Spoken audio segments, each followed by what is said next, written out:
नमस्कार, मी कीर्तीज रेसिपी.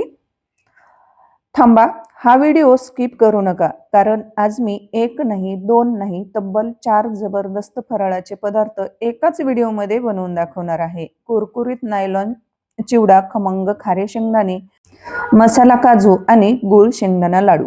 हे चारही पदार्थ एकदाच शिकायला तुम्हाला भेटणार आहेत आणि आषाढी एकादशीचा फराळ घरच्या घरी तयार करायला तुम्हाला एकदम सोपं जाणार आहे. त्यासाठी व्हिडिओ थोडा देखील स्किप न करता शेवटपर्यंत नक्की पहा. चला, इथे सुरुवातीला आपल्याला नायलॉन चिवडा करायचा आहे. त्याच्यासाठी बघा 1 वाटी मी नायलॉन साबुदाणा घेतलेला आहे, 1 वाटी शेंगदाणे, हिरवी मिरची, पिठी साखर, नंतर नंतर बघा 2 बटाटे मोठ्या आकाराचे किसून घेतलेले आहेत. थोडंसं सेंदव मीठ लागणार आहे आपल्याला चवीनुसार. आता हे बटाटे मी चांगले असे उभे मोठ्या-मोठ्या खिसणीने किसून घेतलेले आहेत आणि त्या बटाट्यामध्ये भरपूर प्रमाणात स्टार्च असतो. म्हणून बटाटा किसल्यानंतर मी पाण्यामध्ये ठेवलेला आहे. 2-3-4 पाण्याने धुवून घ्यायचा, चाळणीमध्ये नितळण्यासाठी ठेवायचा आणि त्यातलं जे काही जास्तीचं पाणी असतं तर ते पूर्ण नितळून जावं. नंतर बघा आपल्याला हा बटाट्याचा किस काय करायचा आहे, फॅनच्या हवेला जवळपास 15 ते 20 मिनिटासाठी, अर्ध्या तासासाठी तो सुकत घालायचा आहे. म्हणजे तळल्यानंतर आपल्याला तो एकदम म्हणजे असा क्रिस्पी कुरकुरीत होतो बटाट्याचा किस. इकडं बघा तेल गरम करायला ठेवलेलं आहे. तेल कडकडीत असं गरम झालेलं आहे. आता त्याच्यामध्ये थोडंसं आपल्याला अगदी अर्धा चमचा मीठ घालायचं आहे. आता आपल्याला नायलॉन चिवडा बनवायचा आहे, त्याच्यासाठी हे शेंगदाणे असे अळणी लागू नये त्याच्यासाठी आपल्याला सर्वात सिक्रेट टिप इथं ही फॉलो करायची आहे, म्हणजे तेलामध्ये मीठ घालायचं आहे. आता बटाट्याचा किस हा सुकेपर्यंत, कोरडा पडेपर्यंत आपल्याला ही बाकीची पूर्वतयारी करायची आहे. शेंगदाणे तळून घ्यायचे आहेत, एकदम खमंग असे कुरकुरीत क्रिस्पी होईपर्यंत तळून घ्यायचे आहेत. आता हे मध्यम गॅसवरच तळून घ्यायचे आहेत. एकदम असे तळले की तडतड तडतड असा आवाज येतो, तेव्हा समजायचं की शेंगदाणे आपले चांगले खरपूस असे भाजलेले आहेत, म्हणजे तळलेले आहेत. आता ते एक आपल्याला गाळणमध्ये काय करायचे आहे, अशी चाळणी घ्यायची आणि त्याच्यामध्ये ते शेंगदाणे काढून घ्यायचे, म्हणजे जास्तीचं जे काही तेल आहे तर ते त्याच्यामध्ये राहत नाही. आता नंतर आपल्याला बघा, आता आपल्याला हा नायलॉन चिवडा म्हणजे बनवण्यासाठी जो साबुदाणा घेतलेला आहे मोठा नायलॉन, तर तो तळण्यासाठी तेल हे एकदम असं कडकडीत असं गरम लागतं, तरच साबुदाणा हा आपला एकदम असा फुलला जातो आणि तो असा अळणी लागू नये त्याच्यासाठी आपण तेलामध्ये मीठ घातलेलं आहे. त्याने काय होतं, हा जो चिवडा आहे नायलॉन खाताना आपल्याला एकदम चवदार चविष्ट लागतो. आता तेलामध्ये सोडला ना, की काय करायचं, असं सतत हलवत राहायचं आहे. म्हणजे तो आतपर्यंत असा चांगला म्हणजे टम्म फुगला जातो आणि आतमध्ये असा म्हणजे कडक राहत नाही. मग तो काय होतं, जर हा नायलॉन नाही व्यवस्थित तळला ना, तर मग तो खाताना काय होतं, दात तर खूप दुखतात, असा त्रास होतो आणि तो मध्ये असा निब्बर म्हणजे कडक राहतो. मग तो खाता येत नाही. त्याच्यासाठी तेल हे कडकडीत असं गरम हवं आहे आपल्याला, तरच साबुदाणा हा एकदम असा टम्म फुगतो आणि एकदम असा हलका-हलका होतो चांगला तळला गेला ना, तरच हा नायलॉन आपला छान होतो. त्याच्यासाठी गॅसची फ्लेम ही आपल्याला कमी करायची नाही, हाय ठेवायची आहे आणि आता एक बॅच तळल्यानंतर परत आपल्याला चांगलं काय करायचं आहे, तेल थोडंसं चांगलं परत तापवून घ्यायचं. परत थोडंसं थांबून नंतर आपल्याला नायलॉन याच्यामध्ये तेलामध्ये सोडायचं आहे आणि नंतर तळून घ्यायचं आहे. कारण एक बॅच तळल्यानंतर त्याचा जो ताव असतो तेलाचा, तर तो थोडासा कमी होतो. त्याच्यामुळे आपल्याला एक बॅच काढल्यानंतर परत तेल आपल्याला कडकडीत गरम करून घ्यायचं आहे. आता नायलॉन चिवडा आपला बनवण्यासाठी बघा, नायलॉन तळून झाला, शेंगदाणे तळून झाले. आता इकडं तोपर्यंत आपलं बटाटा किसलेलं चांगलं म्हणजे सुकलं आहे, कोरडं पडलं आहे. तर ते तेलामध्ये घालायचं आणि जास्त गॅसची फ्लेम ठेवायची आहे. एकदम हाय फ्लेमवरच हा एकदम असा क्रिस्पी कुरकुरीत होतो बटाट्याचा किस म्हणजे हा चिवडा बनवण्यासाठी. आणि बटाटा किसताना ना, जेवढी म्हणजे तुमच्याकडे किसणी मोठी असेल ना, तर तेवढ्या किसणीचा वापर करा. म्हणजे हा तळल्यानंतर एकदम असा मोठा-मोठा टपोरा छान दिसतो चिवड्यामध्ये आणि एकदम कुरकुरीत होईपर्यंत आपल्याला हा बटाट्याचा किस जो आहे, तर तो तळून घ्यायचा आहे. आता एक बॅच इथं मी तळून घेतलेली आहे. त्याच पद्धतीने राहिलेला मी पूर्ण अ, बटाट्याचा किस तळून घेतला. नंतर त्यातलं जास्तीचं जे काही तेल आहे, तर ते आपल्याला एखाद्या भांड्यात काढून घ्यायचं आहे आणि थोडंसं ठेवायचं त्याच्यामध्ये. नंतर आपल्याला हिरवी मिरची घालायची आहे. आता हिरवी मिरची चांगली कुरकुरीत होईपर्यंत तळून घ्यायची आहे. आता चांगली कुरकुरीत तळल्यानंतर ती काढून घ्यायची. आता इथं बघा आपल्याला एक मिक्सिंग बाउल घ्यायचा आहे आणि त्याच्यामध्ये जे आपण हे तळलेलं सर्व साहित्य आहे नायलॉन चिवड्याचं, तर ते काढून घ्यायचं आहे. तुम्ही या पद्धतीने एकदा नक्कीच आता कसं आषाढी एकादशी जवळच आलेली आहे. तर त्यानिमित्तानेच मी तुम्हाला आज एकाच व्हिडिओमध्ये 4 पदार्थ बनवून दाखवणार आहे.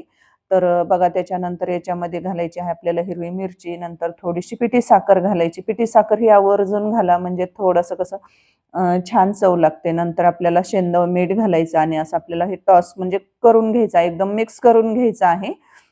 आणि हे थोडंसं गरम आहे तोपर्यंतची प्रक्रिया करायची आहे. बघा इथं आपला नायलॉन चिवडा मला कसं मिक्सिंग बाउलमध्ये मिक्स करता आलं नाही कारण जास्त प्रमाणात होता म्हणून. नंतर मी एक मोठं ताट घेतलेलं आहे आणि हाताने हे चांगलं मिक्स करून घेतलेलं आहे. एकदम बघा इथं आपला मस्त असा खमंग, कुरकुरीत आणि चटपटीत असा इथं आपला नायलॉन चिवडा तयार झालेला आहे.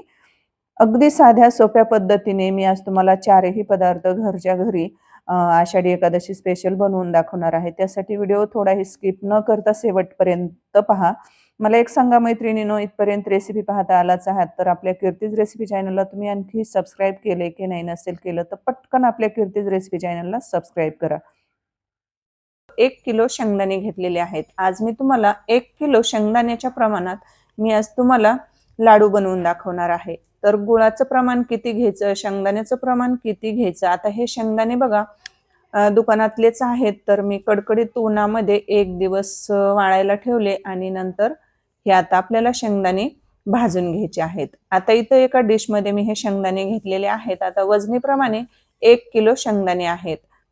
आता 1 किलो शेंगदाणे सुरुवातीला आपल्याला काय करायचे आहेत, भाजून घ्यायचे आहेत. आणि 1 किलो शेंगदाण्याचे लाडू बनवण्यासाठी आपल्याला गूळ देखील 1 किलोच घ्यायचा आहे. जर तुम्हाला गोडाचं प्रमाण कमी जास्त करायचं असेल तर तुम्ही करू शकतात. आणि 1 किलो गूळ हा मी एकदम असा बारीक चिरून घेतलेला आहे. तर पाहू शकतात एकदम असा बारीक चिरून घ्यायचा आहे आपल्याला गूळ. आता गूळ आपल्याला हा बाजूला ठेवायचा आहे. तर आणि शेंगदाणे आपल्याला सुरुवातीला भाजून घ्यायचे आहेत. तर चला गूळ आता आपण थोडासा साईडला ठेवूया. आता इथे गॅस चालू करायचा आहे. गॅस चालू करून आपल्याला जाड बुडाची कढई ठेवायची आहे. आता कढई गरम होईपर्यंत गॅस थोडासा वाढवलेला आहे आणि नंतर आपल्याला कमी गॅसवरच आपल्याला चांगले हे शेंगदाणे भाजून घ्यायचे आहेत. एकदम मंद गॅसवर आपल्याला चांगले शेंगदाण्याला डाग पडेपर्यंत शेंगदाणे भाजून घ्यायचे आहेत. गॅसची फ्लेम आपल्याला वाढवायची नाही, मंद गॅसवरच छान असे आपल्याला हे शेंगदाणे भाजून घ्यायचे आहेत. तर मैत्रिणींनो, तुम्हाला माहिती आहे का, गूळ आणि शेंगदाणे एकत्र खाण्याचे अनेक फायदे आहेत. ते शरीराला ऊर्जा देतात, पचन सुधारतात आणि हिमोग्लोबिनची पातळी वाढवतात. पचनासाठी शेंगदाण्यामध्ये फायबर जास्त असते, तर गुळामध्ये पचनक्रिया सुधारते, ज्यामुळे अन्न चांगले पचायला मदत होते. ऊर्जेसाठी सुद्धा गूळ आणि शेंगदाणे एकत्र खाल्ल्याने शरीराला त्वरित ऊर्जा मिळते, ज्यामुळे दिवसभर स्फूर्ती टिकून राहते. हिमोग्लोबिनची पातळी वाढवण्यासाठी गूळ आणि शेंगदाणे दोन्हीमध्ये लोहाचे प्रमाण भरपूर असते, ज्यामुळे शरीरातील हिमोग्लोबिनची पातळी वाढण्यास मदत होते, ज्यामुळे अशक्तपणाही कमी होतो. हाडे मजबूत करण्यासाठी गूळ आणि शेंगदाणे एकत्र खाल्ल्याने हाडे आणि दात मजबूत होतात. गुळामुळे रक्त शुद्ध होण्यास मदत होते. आता इथं पाहू शकतात बघा, शेंगदाणे मस्त असे भाजून घेतलेले आहेत आणि आता हे आपल्याला थंड करून घ्यायचे आहेत. आता हे शेंगदाणे थंड होईपर्यंत थांबूया. हृदयाचे आरोग्य बघा सुधारण्यासाठी सुद्धा गूळ आणि शेंगदाणे चांगले मानले जातात. बद्धकोष्ठता टाळण्यासाठी सुद्धा गूळ खाल्ला जातो. जर तुम्ही गूळ खाल्ला तर बद्धकोष्ठता टाळता येते. आता शेंगदाणे बघा चांगले थंड झाले, त्याचं टर्कल थोडंसं हातावर चोळून आपल्याला ते शेंगदाण्याचं टर्कल असं फटकून काढायचं. आणि आता इथं आपल्याला घ्यायचं मिक्सरचं भांडं. मिक्सरच्या भांड्यामध्ये आता सगळे शेंगदाणे एकाच बॅचमध्ये बसणार नाहीत, म्हणजे एका जारमध्ये. त्याच्यासाठी थोडेसे शेंगदाणे आणि वरतून आपल्याला गूळ घालायचा आहे. सर्वात महत्त्वाची टिप्स इथं लक्षात ठेवा. आपण मिक्सरच्या जारमध्ये शेंगदाणे सुरुवातीला अगोदर शेंगदाणे घ्यायचे आहेत आणि त्याच्यानंतर आपल्याला गूळ घालायचा आहे.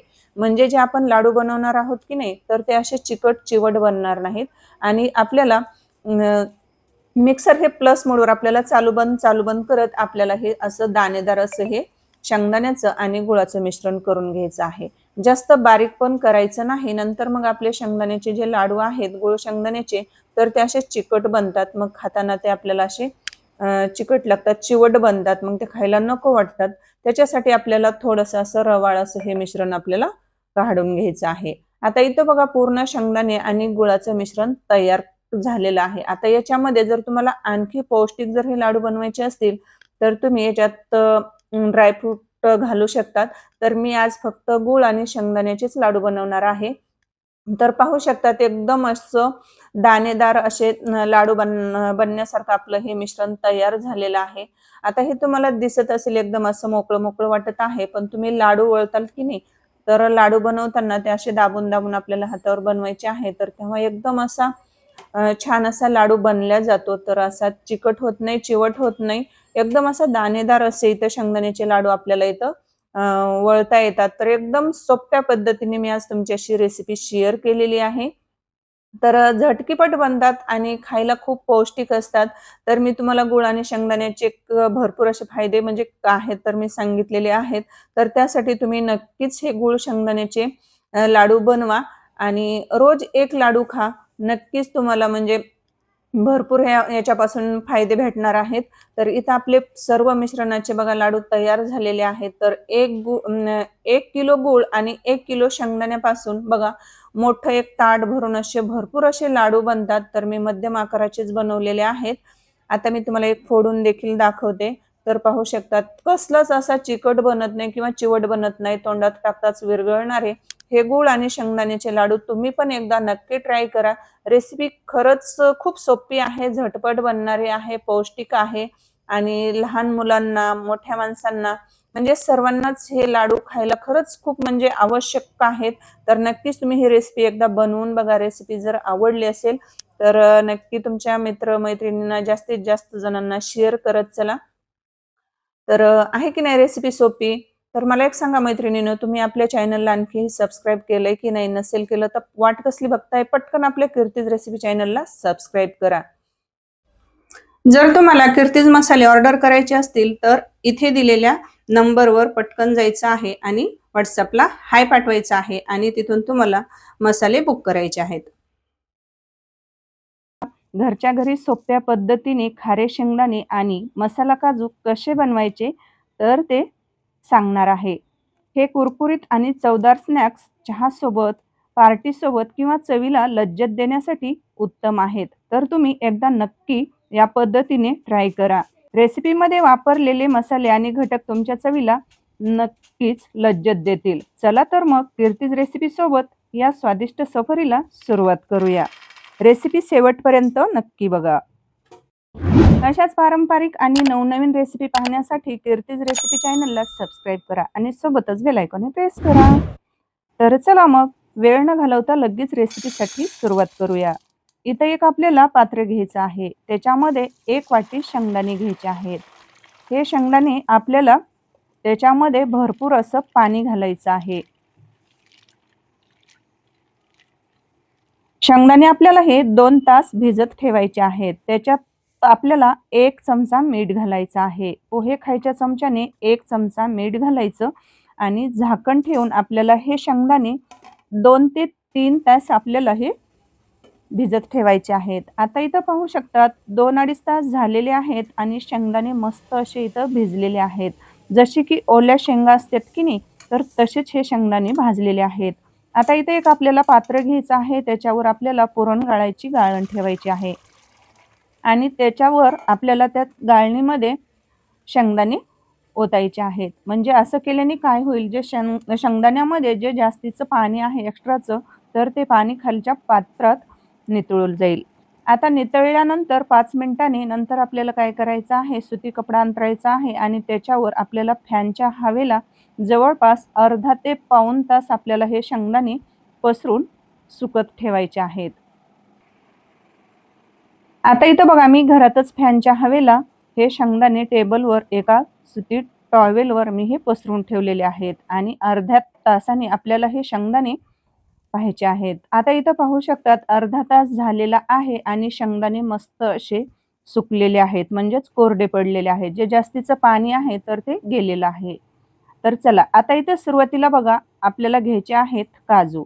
आता इथं 1 वाटी काजू घेतलेले आहेत. आता सुरुवातीला आपण मसाला काजू बनवणार आहोत. तर हे 1 वाटी काजू आहेत. आजच्या रेसिपीमध्ये मी तुम्हाला मसाला काजू आणि भट्टीसारखेच खारे शेंगदाणे बनवून दाखवणार आहे. तर चला आता बघा खारे शेंगदाणे आणि मसाला काजू बनवण्यासाठी इथं आपल्याला सर्वात महत्त्वाचं म्हणजे मीठ लागणार आहे. तर इथं बघा गॅस चालू केलेला आहे आणि लोखंडी कढई आपल्याला इथं घ्यायची आहे आणि कढईमध्ये 1 किलो मिठाचा पुडा आहे तर त्यातलं आपल्याला अर्धं मीठ कढईमध्ये ओतायचं आहे आणि गॅस आपल्याला सुरुवातीला काय करायचं आहे, जवळपास 3 ते 4 मिनिट आपल्याला हे मीठ चांगलं गरम करून घ्यायचं आहे आणि नंतरच याच्यामध्ये काजू भाजण्यासाठी घालायचे आहेत.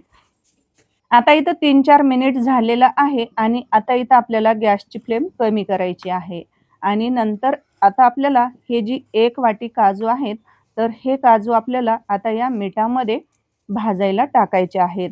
तर मीठ चांगलं गरम झालेलं आहे आणि आता या मिठामध्ये आपल्याला सुरुवातीला काजू भाजून घ्यायचे आहेत आणि एक लक्षात ठेवा सर्वात महत्त्वाची टिप्स म्हणजे गॅस अजिबात आपल्याला वाढवायचा नाही.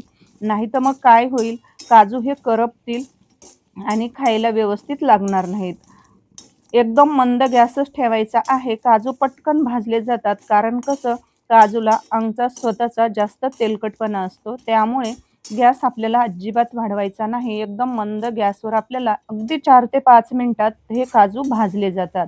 आता इथं पाहू शकतात आत्ताच्या स्टेपला इथं झालेले आहेत 3 मिनिट झालेले आहेत आणि काजू हे मस्त असे भाजत आलेले आहेत. तरी देखील चांगले मनावा तसे भाजलेले नाहीत.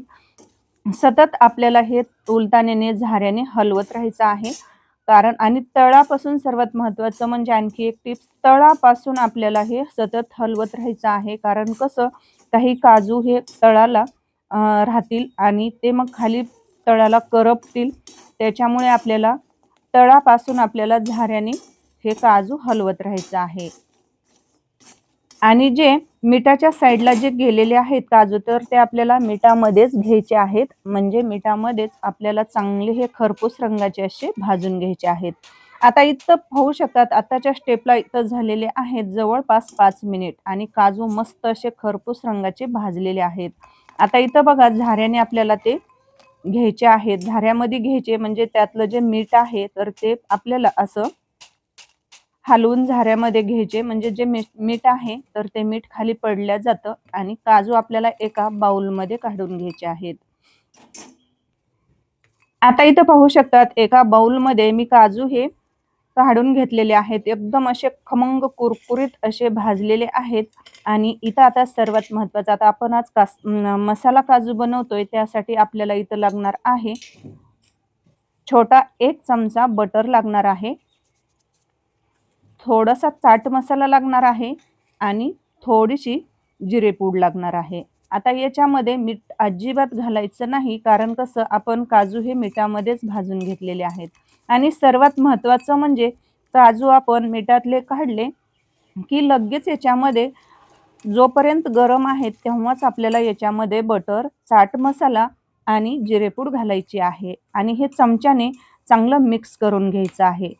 म्हणजे आपले मसाला काजू तयार होतात. आता इथं पाहू शकतात मसाला हा पूर्ण आपल्याला चाट मसाला, जिरेपूड आणि बटर जे आपण याच्यामध्ये घातलेलं होतं तर ते मस्त असं काजूला लागलेलं आहे आणि मस्त असं मिक्स करून घ्यायचं आहे. आता हे आपल्याला एका डिशमध्ये पसरून ठेवायचं थंड करण्यासाठी. म्हणजे कसं जर तुम्ही जास्तीचे मसाला काजू बनवले तर हे थंड झाले की तुम्ही एका बंद डब्यामध्ये हे तुम्ही 2-3 महिने स्टोअर करू शकतात. म्हणजे ते आरामशीर राहतात. पण इथं मी थोडेसेच बनवलेले आहेत 1 वाटीचे त्याच्यामुळे हे काही जास्त दिवस राहतील असं नाही वाटत. तर चला आता मसाला काजू तयार झालेले आहेत आणि आता इथं आपल्याला त्याच कढईमध्ये जे आपण 1 वाटी शेंगदाणे मिठाच्या पाण्यामध्ये भिजवून आणि नंतर फॅनच्या हवेला सुकवून घेतलेले होते तर ते शेंगदाणे आता आपल्याला या मिठामध्ये मंद गॅसवर आपल्याला एकदम असे क्रिस्पी कुरकुरीत होईपर्यंत हे भाजून घ्यायचे आहेत. आता इथं गॅसची फ्लेम आपल्याला अजिबात वाढवायची नाही. नाहीतर मग काय होईल, याचा जो ओलसरपणा आहे तर तो आतमध्ये तसाच राहील आणि वरतून तुम्हाला शेंगदाणे हे भाजल्यासारखे वाटतील. त्यासाठी आपल्याला थोडासा जास्त वेळ लागतो हे खारे शेंगदाणे भाजण्यासाठी. याला जवळपास 10, 15, 20 मिनिट लागतात. जवळपास 15 ते 20 मिनिट सहज लागतात मंद गॅसवर हे शेंगदाणे भाजण्यासाठी. जरी तुम्हाला वरतून हे असे क्रिस्पी कुरकुरीत जरी वाटले ना, जर गॅस तुम्ही फुल केला आणि जर तुम्हाला वरतून असे क्रिस्पी कुरकुरीत वाटले, तर ते आतमध्ये ओलसरपणा असतो, मग ते नरम पडतील, असे कुरकुरीत लागणार नाहीत खायला. त्यासाठी गॅसची फ्लेम आपल्याला अजिबात वाढवायची नाही आणि एकदम मंद गॅसवरच आपल्याला फक्त हे शेंगदाणे जास्त वेळ भाजण्याची मेहनत घ्यायची आहे. तरच हे आपले खारे शेंगदाणे अगदी भट्टीसारखे शेंगदाणे घरच्या घरी बनतील. तर आता इथं पाहू शकतात, आत्ताच्या स्टेपला इथं झालेले आहेत जवळपास 10 मिनिट झालेले आहेत आणि तरी आता बघा आणखी मी 2-3 मिनिट 4-5 मिनिट भाजून घेणार आहे. तर आता इथं 15 मिनिट झालेला आहे आणि मस्त असे इथं शेंगदाणे आपले खारे शेंगदाणे मस्त क्रिस्पी कुरकुरीत असे खमंग भाजलेले आहेत. तर ते झाऱ्यामध्ये घ्यायचे आणि त्यातलं मीठ असं गाळून आपल्याला काय करायचं, झाऱ्याने हलवायचं, म्हणजे त्यातलं जे मीठ आहे तर ते खाली कढईमध्ये पडतं. आणि मस्त असे इथं शेंगदाणे आपल्याला घ्यायचे आहेत एका ताटामध्ये काढून. तर मस्त बघा भट्टीसारखेच घरच्या घरी हे खारे शेंगदाणे देखील आपले भाजून तयार झालेले आहेत.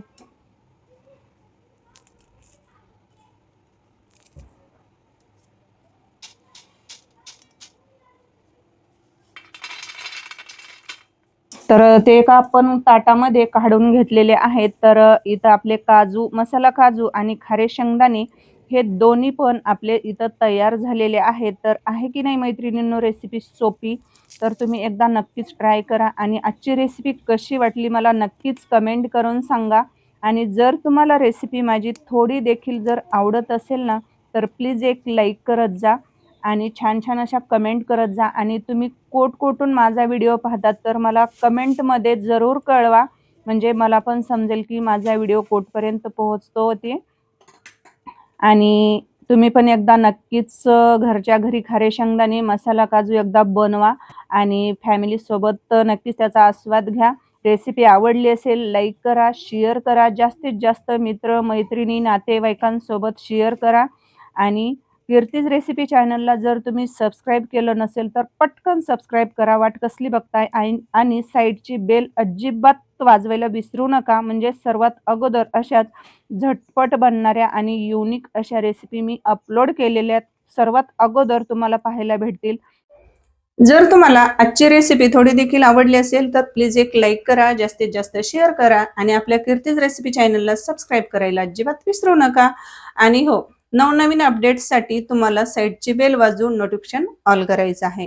तर भेटूयात अशाच एका छानशा आणि सोप्या रेसिपीमध्ये. तोपर्यंत स्वस्त खा आणि मस्त राहा. तर वेळात वेळ काढून रेसिपी पाहिल्याबद्दल तुम्हा सर्वांचे मनापासून खूप खूप धन्यवाद.